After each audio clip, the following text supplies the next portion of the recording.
Hey, it's Greg here with MaritimeGardening.com, and I thought I would do a video. I do one of these once a year usually of weeding an overwhelmingly weedy garden. And this is a bed of beets, a 4x8 bed of beets. I've got rows of beets going the lengthwise in the garden, each of them about 7 inches apart, give or take.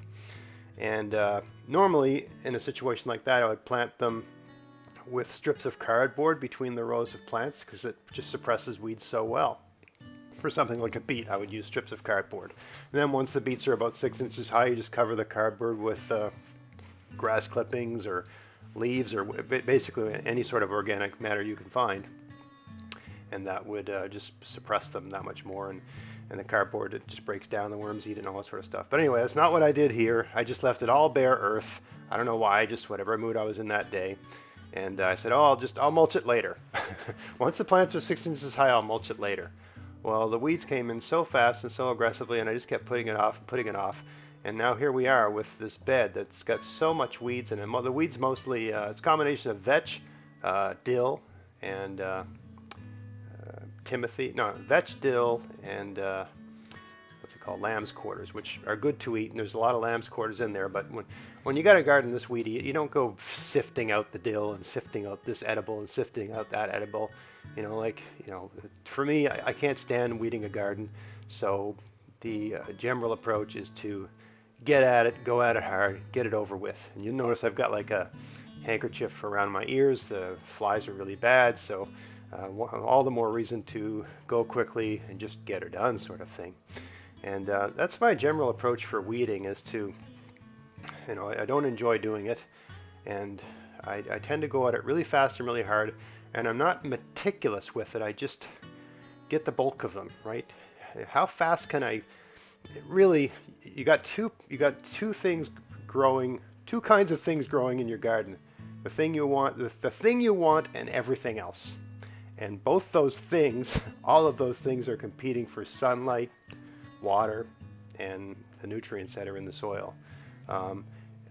The reason, and there's a lot of nutrients and a lot of water. Really, the thing that is problematic is this competition for sunlight. The weeds, because they're weeds, they're successful, right? These are plants that the seed blows through the air, it lands in a driveway or on anywhere, and it grows, right? So these are very successful plants. They can grow anywhere, and they're very good at outcompeting other things for what they need. So the weeds are going to outcompete the beets for sun. They're going to get higher, faster. And your beets are going to suffer because the sun is the energy that the plant needs to live. Now I'm just going to break my flow here because I notice I'm doing something in the garden. This little back corner of the garden, let's say it's the back left-hand corner, it's maybe 15% of the garden area. The weeds were so big here, and the beets that were still there were so tiny that I just decided to give up on that section. So at some point in this video, that back corner there, I just rip everything out and replant. It wasn't worth trying to, if there was beets in there, they were so tiny, it would be so time consuming to deal with it. It just wasn't worth it. You notice in between the rows here, all I'm doing is just ripping the weeds up and laying them down, right? I'm finding where the beets are and just sort of going along with my hand, almost by feel, and just ripping up weeds and throwing them down in between the rows.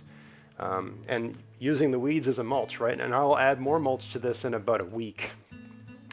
Once the beets sort of recover from all of this, and it's the day after this, we had some decent rain. We're going to get some decent heat, some decent sun. These beets, I would predict, are going to put on half an inch or an inch of growth a day for the next week or so. So they're going to grow really fast. So I'll come in here with some, just whatever yard waste I can find, sort of thing, and mulch in between the rows, and that'll further suppress new weeds that might grow, right? But what I'm really doing here is favoring the beets, right? The beets can't win in a fair fight. The beets cannot outcompete the weeds for sunlight because the weeds are just better at finding sunlight.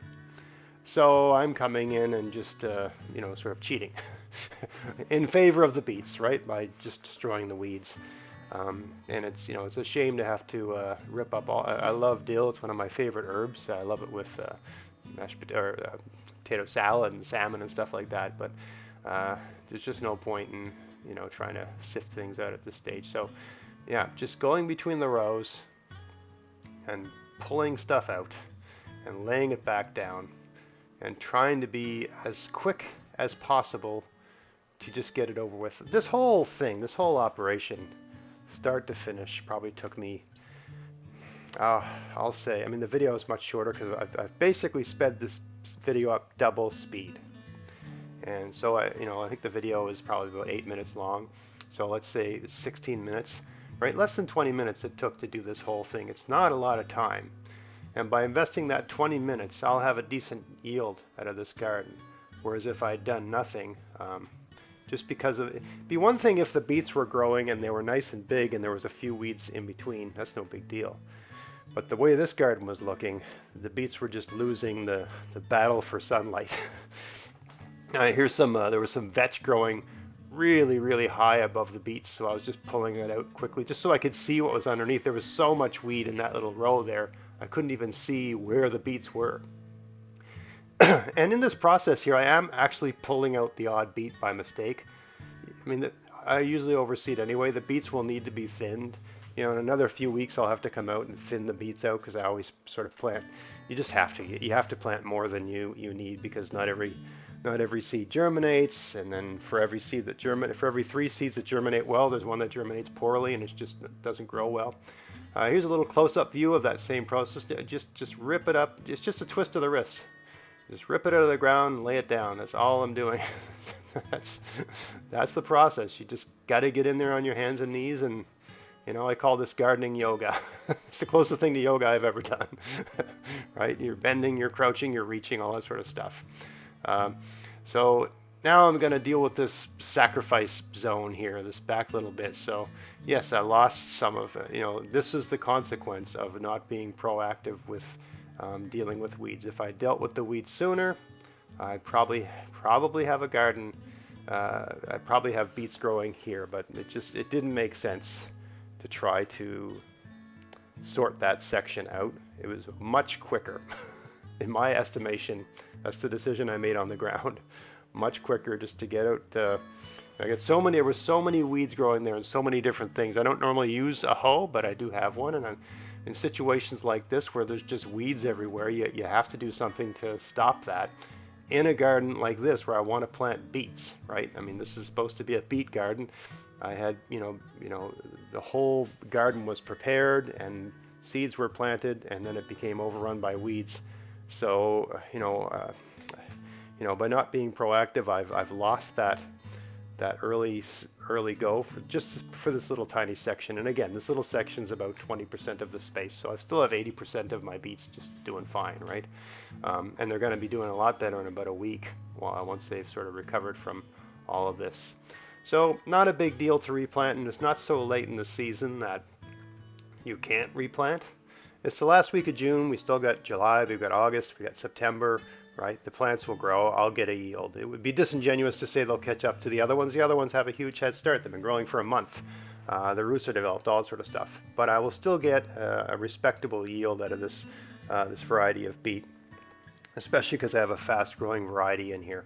So yeah, not the end of the world. Just keep calm, garden on, replant. A lot easier than trying to sort all of that out. But anyway, here you can see it was all green before, and now you can see the purple lines going down through the green.